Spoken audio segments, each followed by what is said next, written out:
কি তুই আমাকে মারলু? নু এর বিশেষ সিংহ মস্তান করবো।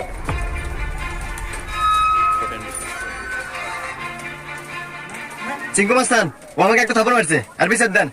এই আমি সিংকু মাস্তান, এই এলাকার যত সমস্যা সঠিক সমাধান আমি নিজে দেই। নয় ওর একটা থাপড় খাবো, আর নাহলে এক থাপড়ের বাদে 10টা জরিমানা দেবো। কিন্তু মাস্তান আমার কাছে তো কোনো এখন টাকা পয়সা নাই, একটা থাপ্পড়ই দেন। এই মার একটা থাপড়।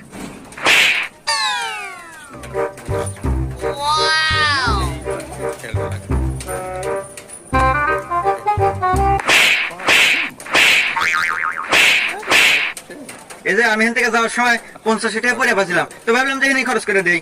এই ধরেন 30 টা আপনি নেন আর 20 টাকা দিয়ে দিন। থাকে হুমুন্দি কয় কি রে?